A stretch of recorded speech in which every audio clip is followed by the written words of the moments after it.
I'm Ann McAdoo with Infowars.com, reporting here from Times Square. I am standing next to Rudy Dent. He's a 32-year veteran of the New York City Fire Department. He's worked as well with the New York City Police Department, and he retired right after 9/11. He was there on 9/11. He saw World Trade Center Tower 7 come down. Rudy, tell us about what happened that day.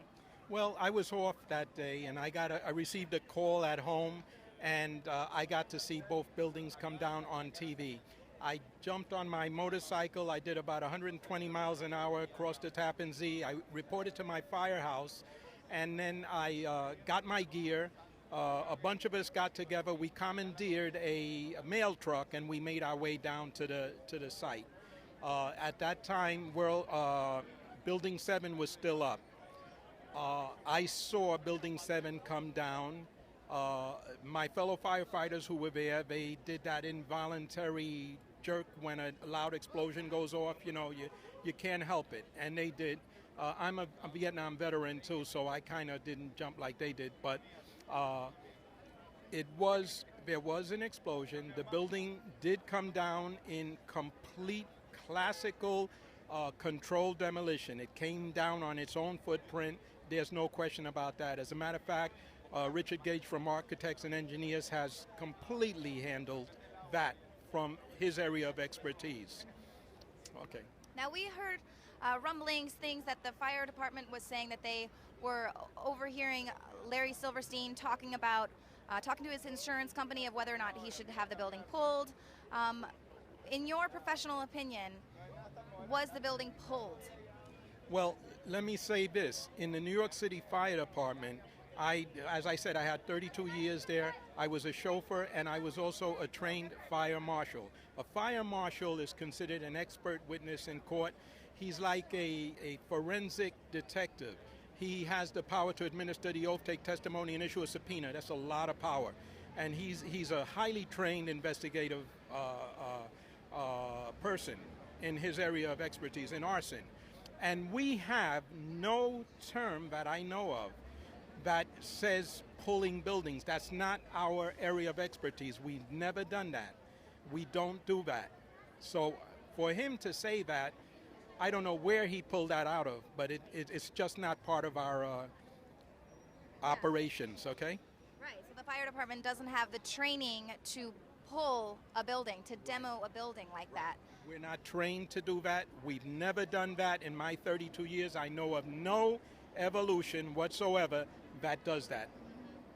And then talk to me a little bit, obviously, as a professional in the fire department for 30 plus years, they're saying that blaming it on office fires, just a few office fires. Well, if it wasn't so serious a situation, that would be completely laughable. That is ridiculous. First of all, our guys were up there. They were calling for additional hand lines to mop up the isolated pockets of fire. And let me just explain one thing. Never in the history of the world, never in the history of high-rise skyscrapers has ever a skyscraper ever come down because of fire. And I'm talking massive fire. And you know the reason why? Because fire does not burn by itself hot enough to compromise and melt steel. What we had in the World Trade Center, and I saw myself, was molten lava-like pockets of molten steel. All right, I spent the night on the pile searching for bodies, and I saw that with my own eyes. So who are you going to believe? Are you going to believe a bunch of government bureaucrats or my fellow brothers, which I lost 343 guys that day? And I lost Tommy O'Hagan, Bruce Van Hines, and Kenny Kumpel. And I can never forget that. I think of that before I go to bed. I think about it the first thing in the morning when I wake up. And it's in honor of them and their family that I will continue to do everything I can to make the rest of the world wake up to the fact that this was a false flag operation. Right. And now, as you're out there with professionals who understand what it is that they're seeing, what were you all saying to each other when you're looking at this molten lava? Well, we were overcome with grief. First of all, we lost 343 guys. We weren't talking about that. If you look at the numerous videos, you'll see the guys bent over in incredible grief. One of the things that we have in the fire department is an incredible brotherhood. We do what we do, an aggressive interior attack, because we believe in each other. We know that our guys will pull us out if we get into trouble. And if we lose somebody, we're family. We're very close. We know each other's families. We know each other's children. And one of the things that I've been privy to is I'm proud of, is that the New York City Fire Department is a calling. It brings out the best in guys, in men who put their lives on the line to save other people's lives.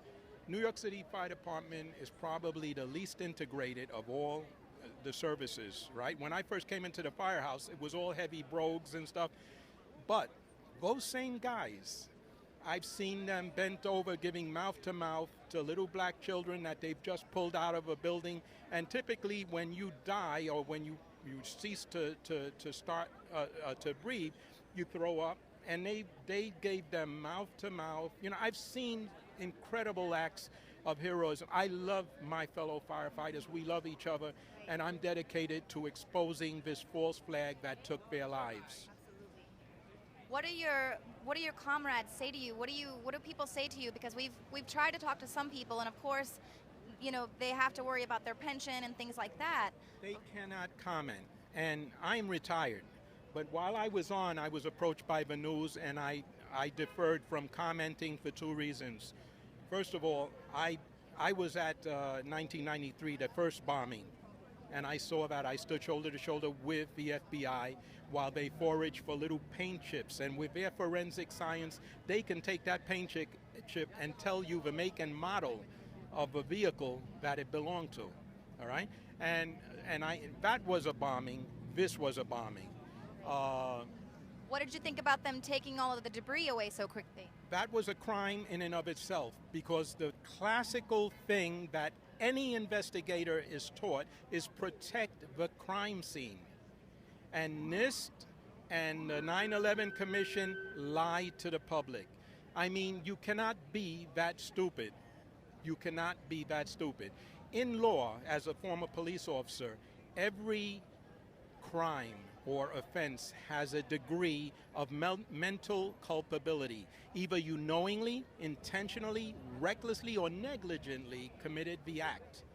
And the mere fact that there were obviously, the definition of a conspiracy is when two or more people acting in concert knowingly commit an offense or a crime, all right? A misdemeanor or a felony, an offense. That is the definition of a conspiracy. Was this a conspiracy? Absolutely. Yes, it was. And those people need to go to jail for treason. Is there anything else that you want to say to anyone out there? Anyone who might be wanting to come forward but they're scared? I want to thank you, because you're all we have. Infowars, right? And independent press, to try to get the word out to the public, because the public is mesmerized by the mainstream media. And let me give you my opinion of the mainstream media. The mainstream media is, their mission is to act as the most effective weapon of mass deception and public manipulation the world has ever seen.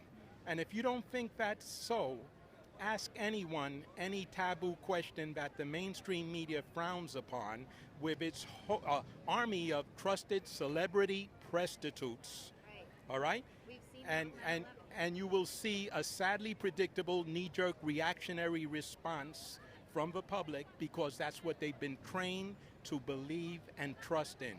Right. All right? Absolutely.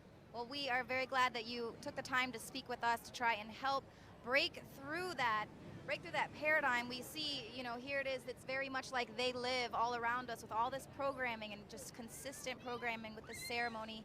And we're just so thankful that people like you aren't afraid to speak out, aren't afraid to be laughed at, aren't afraid to be, your friends say, "What are you doing, man? Come on," maybe disrespectful. I think times are telling, because As you know, my name is Rudy Dent. I did an interview with Ludowski, yeah. And that interview got over 51,000 views and still climbing. It got over 1,500 likes, and it only got 32 insults. Right. All right? The So people, that's not bad. they're ready for the truth, and they Yeah. can think, you know, Yeah. 13 years, people are going to forget. We will never forget. We remember. You remember. This, the founding fathers were up against impossible odds. They were up against King George III, upon whose holdings the sun never set. They were only 4%, and look what happened.